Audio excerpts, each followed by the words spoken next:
And now it's time for Ask Roz and Mocha. All right, question time. Let's get Melissa on the phone. Hello, Melissa. How are you? It's Roz and Mocha. I'm good. How are you? Good. Excited to have you on the show today. Thank you. What is the question you got for everyone? So do you think you guys could do an escape room, and how do you think it would play out? Oof, I love escape rooms. Uh-huh. I think we could. I almost killed my husband in one. Yeah. I like, so collectively, I think that the four of us, because I think 4 is a great number for an escape room, because it's the certain, you need to work together in order to escape an escape room, but it's always fun when it all goes to hell, and you got a much better chance with 4 people than with 2 people with it having it all go to hell. I think in this scenario, with everybody in this room, for me, I would say that I would, not to put too much pressure on you guys, but I would rely on Shem and Roz to help figure it out, because I'm not very good at escape rooms, and I know that the way you guys think, I think would help benefit us in escaping. So all I would do is say, what can I do to help? Like, I would still want to help, but look to you guys for guidance. So that no offense was only to me. Yeah. You don't trust me to do anything. Yeah. I say, Mo, you just sit this one out, bro. Don't worry, we're getting out. I just did an escape room 2 weeks ago. And I did it was with me, Catherine, and then Roxy and 2 of Roxy's friends. So there was 5 of us. And we didn't make it out of the room. But I always talk to them afterwards, and I'm like, what's the percentage of people that make it out of this room? And the room we did, he was like, the percentage for that room, like 35%. Oh, right? really? Yeah, so like super low. But that's not even like a super hard room. But there's ways of problem solving, and then there's ways of escape room problem solving. And if you have not done escape rooms to sort of train your mind to know what are the things in escape rooms that are actually things, because like you'll spend like 5 minutes on, oh my God, there's a crack on the ceiling, somebody get something, see if you can like get it. And it's literally just a crack on the ceiling, right? But like, so you have to know the things in escape rooms that are actual things and things that are not things, right? And that's hard to do. Like they told us ahead of time. They were like, listen, there are the fire alarm in the right-hand corner of the room is not a prop. It is an actual fire alarm. If you pull it off the wall, the fire alarm will go off. And the only reason we're saying this to you is because we have to say it because it has happened on multiple occasions, right? So because you think every single thing in that room is a clue. Right. Well, you got to think like if there's a calendar and it's turned to August and there's a lockbox or something, maybe that number is 8. Right, because August is the 8th month. Oh, so. Maury, listen, that's a kindergarten level. I'm just trying clue. to participate in the conversation. Listen, you live like 2 blocks away from one of the best escape rooms I've ever been to. The one on King Street. Yeah, yeah, it's incredible. We didn't do the super scary one. Apparently, there's one that you can do where there's a live actor in the room with you, and they have a sheet over their head, and they don't talk to you until you get to a certain point in the escape room, and then they start like freaking out and stuff like this. Like it's crazy. Not for me. It's crazy. Yeah, you don't want to be in the room with the live actor. Nah, that'll level up my night terrors. Yeah, no, it will. Thanks. But no more. You should go. Is that where you went to that one? That escape room? We went to a couple other ones. Bro, I've not gone to that that is the best escape room I've ever been to. That one has axe throwing too. Yeah. It's and because when you go in, you just don't go into, because sometimes when you go to an escape room, it's like you're literally walking into to like a laundromat, right? And then they just bring you behind a curtain, and then you go in and do the stupid escape room. But this place is like a bar, right? Like you can get food and you can do all this stuff. It was great. But no, we didn't escape. Like I think my total history of doing escape rooms, I think maybe I'm way less than 50. I'm less than 50%. Oh, damn. Yeah. So you died long ago. They're hard. You Man. need to create one where tough. if you don't escape, you stay in there for days and days until you do. What are you talking about? That's like, called prison. What? It's already been invented. Right? Hey, Melissa, knowing what you know of everybody on the show, how do you think we would do in an escape room? I think Like, you how would do you do think- well, Yeah.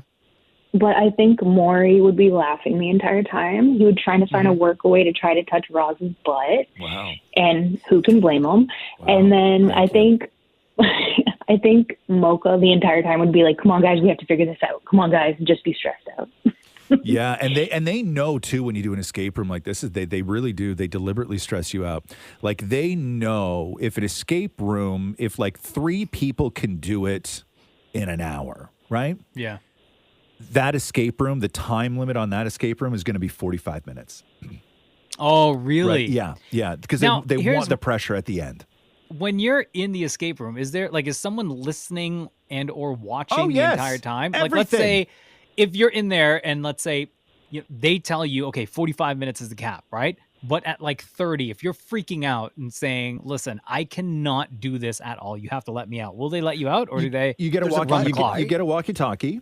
Different escape rooms have different rules. Some escape rooms you're allowed 1 clue. Some escape rooms you're allowed unlimited. So like literally you could just sit there and talk to the guy who's watching you. But like you could be like, hey, we're stuck, and then all you'll hear over a speaker is go back to the bird cage. Right? And then you're like, thank you. And then you all go back to the bird cage to find the clue you missed at the bird cage. Then you didn't right? really escape then. You'd feel like a cheater for the rest of your life. No. I think there's part of it because there's just some things. There's some things that you just like that you don't know, right? Like there's like if you just clearly can't see something in the room, they're happy to sort of point you in that direction because they've worked really, really hard on these puzzles and connecting them together. And it's like for them, they're like, oh damn, like this is now 5 people in a row who haven't seen this thing. Maybe we need to rethink it, right? Yeah, but I think we should all go as a group. No. In a hey, dark Melissa, room? that was an amazing question. Thank you so much. Thank you. Have a wonderful day. Thanks, you as well. Bye. Right on. Bye-bye. Bye-bye. Let's see here. David said, hey, Roz, did you enjoy Andor? And are you guys interested in any other upcoming shows and or movies? You know Did you watch what? Roz? I didn't finish it. Did you finish it? I didn't finish Whoa, it, and I will. This is the exact problem with everything, which is I started watching Andor, and I was like, oh my god, this is the Star Wars tone I like. These are the stories I like. This is the aesthetically. This is the way I like my Star Wars to look. It was very much like Rogue One, like it had that same feel to it, right? A little bit gritty, yeah. And nobody in my house was interested in it. It wasn't really? Star Warsy enough for them. And so I was like, okay, I'll just watch this on my own. And then I just had a real difficult time working it back into my life. But that's my thing is that I want more Star Wars like this, but I didn't even finish it. You know, and so I think that this just really says to them that, and really, did you hear anybody talking about Andor or how great Andor was or anything like that? No. So I watched the first 2 episodes and then gave up immediately. Yeah. And then you said, well, stick with it. It gets better. And I think I watched, I don't know, this past weekend, I tried to get through more episodes. Yeah. Like I got up to like maybe episode 6, halfway through episode 6.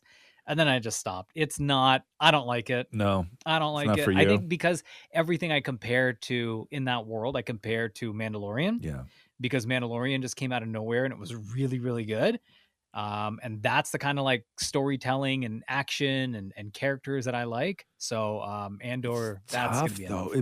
because right before Andor was that stupid Obi-Wan Kenobi show, which I hated that show because it was everything about Star Wars that I don't like. Right. And Star Wars storytelling that I don't like. And so I was really looking forward to Andor after it. And I just, listen, I don't think that Star Wars is going to go in that direction anymore because literally no one talked about Andor. Nobody. Yeah. Anything you guys are looking forward to, though? God. I've got one. What? That Netflix movie, You People. Oh my God, that looks so good. Yes. Jonah Hill, Eddie Murphy, Nia Long, David Duchovny. That's gonna be Julia Louis-Dreyfus. Yes. Lauren London. Oh my God. Yeah. If you haven't watched the trailer for it, please go and watch the full-length trailer. There's one scene where all those characters I just mentioned are sitting around a dinner table, and the conversation is super awkward. Yeah, it's really great. And that 90s show. On Netflix? Yeah. Have you seen any of it yet, Maury? No, but I've seen the trailer and some clips. Did you watch it, Yeah, Roz? yeah, I watched the net. But I didn't even really like that 70s show, though. Right? Like, Yeah. yeah. did. I'm actually I kind of did. psyched to watch 90 Show. I'm gonna watch it. Yeah, no, Yeah. it's made for you guys. Like it's just not made for me. Like it's just not my kind of thing. But you guys will. You guys will love it. Because Red and what's her name are in it, The right? mother, right? The mother, yeah. Red and Kitty. Red and Kitty, yeah. Yeah. Hannah Montana wrote in and said, if you could She have a did. quick moment / cameo in any movie, which would it be? Well, I know Maury's got an answer for this. What do you think it is? But I don't know. I assume that you Oh, have I an answer thought for you this. knew what my answer is going to be. No, then he would have said, I know what Maury's going to say. See, it's a toss-up between 13 going on 30 or Back to the Future. And you would just want to be like, would you want to be a major character or just like make an appearance? No, my favorite thing is always just to be like that guy reading the newspaper behind them in the diner kind of thing. You know what I mean? Like if you just- had to be an extra in a movie, like which movie would you want to be an extra in, or just like a cameo? Like a cameo Like let's kind say of a cameo where you have like one line kind of thing, right? There's your beer, sir, right? Like Yeah, that yeah. kind of thing, right? Oh, mine would be like any Marvel movie for sure. Nah, because I want to make sure I'm not in a costume. I want to make sure that people could see me. No, I would be like a civilian, right? That like Okay. Iron Man or someone goes by and I'd be like, hey, there's Iron Man. I thought you'd say Forrest Gump. No. Like you're running beside Forrest or something. Like you're going to be in Vietnam with Forrest,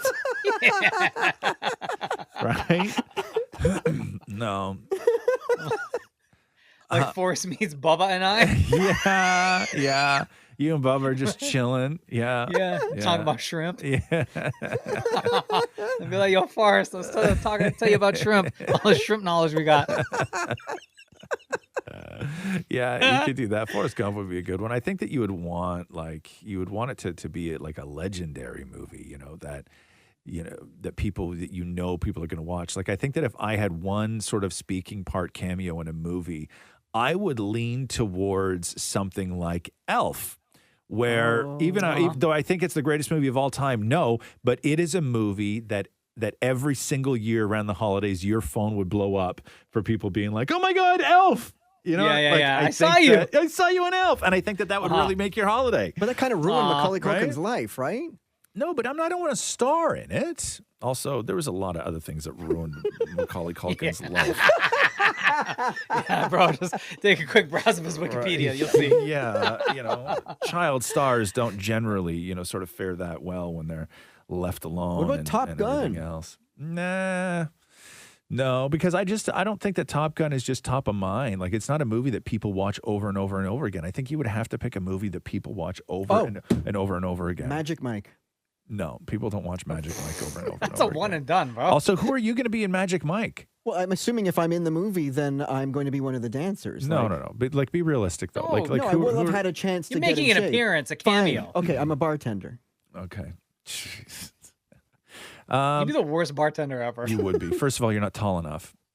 There's a height requirement? No offense to all my short king bartenders out there, but more, you gotta be able to look over the bar, right, and reach the high bottles. Next question here comes from Lauren. Says, "What is your favorite episode of The Office and why?" I heard somebody the other day say something real great about The Office and just how impactful The Office is, and that was nobody ever asks somebody, have you watched The Office? You ask somebody, do you watch The Office? Because you never stop watching The Office. You never finish The Office and then just walked away from it. Like if you're a fan of The Office, you just continuously watch The Office. Yeah, even on YouTube, I'll like pull up, some of the cold opens that they have. Yes. Right? Like Yeah. hardcore parkour. Yeah. Right? Like I'll still watch that every now and then. We just watched the dinner party the other day, and That's my favorite episode. And I still found something after all these times that I've seen it, something else that made me laugh that never made me laugh like that before. What was it? Right? It was at the very end of the episode. You remember how Dwight shows up with his old babysitter? right? And they bring their own Tupperware and wine glasses full of food.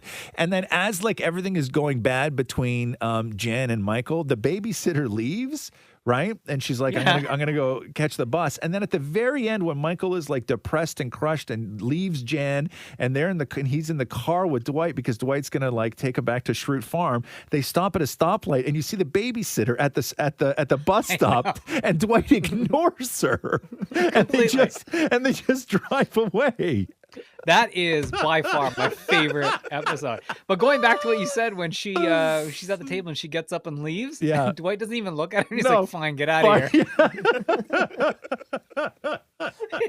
I like the one where they had the Post-it notes on their foreheads. Diversity Day is the best. Oh, that was Diversity Day from season 1. That's the funniest. Man, so funny. Diversity Day. But no, The Office is just so great. Every now and then, so and this awesome. happened not that long ago when I had a glass of wine. I won't say it out loud because just in case, like if anyone hasn't seen that episode, but in my mind, I will take a sip and I'll say, has an oaky afterbirth taste to it. That's what Michael says. Yes, but also remember he dips his steak in his wine, and then Jan is like, "Michael, it's disgusting," and he's like, "You know I have soft teeth." She goes, "Oops." Anyway, dinner party is my favorite. Before we get to our next caller, Rachel says here, would you rather live in a hotel, all expenses paid, but you can never leave the room again and you can have no visitors, or live in a shack but have to pay for the expenses of a mansion? Oh, then I'd live in the hotel. But then you'd never get to see anyone ever again and you can't leave. Okay. I don't know if I could live like that. But wait, can you order room service and they'll leave it outside the door? Yeah. You get all the amenities of a hotel. Yeah. But you can't leave the room ever, and you can't have anybody come into the room ever. It's an elaborate jail. Yes. Pretty much, yeah. Yes. I couldn't do that. I picked the shack option. And have to pay. But I don't know if I could afford it. Yeah, Maury couldn't. Maury would have to isolate in a hotel because he couldn't afford the shack. Yeah. Yo, facts. Right? I'll say this, like when I used to interview the Big Brother contestants for like weeks before they do the competition, they're in sequester in a hotel like this, and they aren't allowed to leave. Nobody's allowed. It's exactly this. And a lot of them say they don't mind For it how as many much. weeks? They're in there for like 2 weeks. Oh. Yeah, but they know that like the end game is that they leave there to go play the game, right? And in there, they're not even allowed to watch, like, I don't think they're allowed to watch actual TV. They have to watch DVDs because they're not allowed to know what's going on in the world. So do you submit a request? Jury duty. Do you submit a request of like everything that you want to watch? And then No, they they're hook it up allowed for to you? watch television. I don't think they can watch the news. Why? Because then, I don't know, I guess they can't talk about what's going on because then What, current it events? dates the episodes of when it airs, right? They're not filmed while they're sequestered in the hotel. Okay, so maybe they can watch the news, but they're not allowed to phone anybody or talk to anybody. Okay. So they can watch TV, but they can't call anyone. Yeah. Okay. Yeah, I'm with you. I would have to be able to leave. So unfortunately, Maury's going to be living it up in a giant, beautiful hotel suite, paying nothing, and I'm going to be in a shack going broke. If you said all the amenities, does that include like an in-room massage? No, nobody's allowed to come in the room, Maury. You will not see physically another human being. Then that's not all the amenities. You know what we mean, Maury. Play along. I know. It's just they made it clear nobody can come in and you can't leave. Okay. Okay. Nobody. And they can't put their fingers under the door and massage you that way. Okay. Yeah. There's none of this. You can't sit. Okay. And then they put their fingers under the door and make tickle. Don't do that motion. Don't do that motion. And make tickle I can't fingers. Look at you doing that motion. No, I can't look And at then you. when you do Maury's that like motion. Maury's like a cat on the other side of the door, just flipping around to all different parts of his body No. to get rubbed. Okay, I don't need that's that not visual. allowed. No, Maury. All right, let's go to Lance. Yo, Lance, are you there? Yeah, I'm here. What's up? Welcome to the podcast, man. Awesome. Hey, how's it going? Good. Good, buddy. Glad you're here with us. What is your question? So I got a question. It's if the Roz and Mocha Show crew were a wrestling stable, what would the stable name be, and what would your entrance music be? Okay, so Mocha, you want to take this one first, and then we'll head over to Shem, the two biggest wrestling fans. I don't even understand. Okay, well, we'd have to come up with a name, Shem. I think that I would be the loudmouth guy on the mic. I think Shem would be an enforcer. I think Roz would do anything and everything he could to not participate and potentially leave any event that we are at or doing earlier than expected, including a match. He would just get bored of the match and walk away. I feel like, damn it, Maury could play the role of like a manager, the one that accompanies us to the ring, stands on the outside of the ring, and distracts the opponent, tangles up with the ref, maybe distract the ref while other stuff's going on in the ring. We would have to come up with a name, though. What's the name of our band again, guys? The Whistle Wetters. Okay, so we would not be that. No. I wanted to call the band Man Jam. Yeah, no, that wouldn't be our wrestling that crew sounded name too either. gross. Can we be like Quad Thunder? No. Quad Thunder? Yeah. Shem, what do you think a name should be? I don't know name, but I almost feel like we need to use the D-Generation X theme music. Are you ready? Yeah. Dun, dun. No. Break it down. No. What about Our Name is Foreplay? No. Whoa. Excuse me, Maury. What? Because there's 4 of us. No. And we're going in the ring to play. Foreplay. No. Oh my God. Okay. Maury. You're going to be out of the wrestling group. You're going to have to enjoy a solo career as a wrestler. Here, let me go through some of these famous wrestling stable names. So obviously we know the Four Horsemen. Damnation. I don't know where these are. The Von Erichs. They were fly. There was a stable called Mad Blanky. Mad Blanky? Yeah. There was there was Shield. We know that. Heart Foundation, Eruption, Evolution, Elite, Catch Point. There was the Degeneration X. We know that. And NWO, we know that. I'm trying to think. You know what we would be, Shem? Probably like the Oddities 2.0. Yeah. What about there was a wrestling stable called Natural Vibes. Oh, damn, the Heenan family? Yeah, of course. Oh, the Heenan family was huge. Wait, hold on a second. So, Lance, what do you think? You've obviously given this some thought. If you were to give our crew, our wrestling crew, a name, what would it be? So I figured, because we all know Roz is Guyanese now, that I would have to have some sort of Guyanese theme, but because I don't know very much, I'm not sure. I also agree mostly with Mocha, what he says about the roles. Mocha would be on the mic. He's kind of like the leader. Shem's the enforcer. Roz is the guy that's always faking injuries so he can go back stage and just do his own thing. Maury, though, See, he's not even arguing with you on that one. No. Maury, I would actually put him as the diva that distracts people, grabs their ankles, and so. As for a name, I don't know, but the roles, that's kind of what I thought. There was a stable called Hurt Business. That's a good one. They're out right now. Are they? Yeah, they're current. The Rottweilers, the Heart Foundation. Yeah, there's been a lot of really good ones, huh? I know. I still like Foreplay. Yeah, it's not going to happen, Maury. But it has to have a Guyanese twist. I'm the Guyanese twist, homie. Yo, Lance, you're the best. Thanks so much, bro. No problem. You guys can ask me the question? Between Roz and Mocha, Lance, who is your favorite? Hands down, pants down, all day, Roz. Oh, yeah, baby. All day. All day. I'm not even going to tell you why. Oh, yeah, don't. Why are you going to have to bring that up then? You know what? Before we let you go, why? Because Roz stays true to himself a little bit better than Mocha. And what I mean by that is, I'm going to ask you a question, Mocha, and I want you to answer. Do you, Mocha, believe in ghosts? Oh, damn. No. Yes, you do. Yes, you do.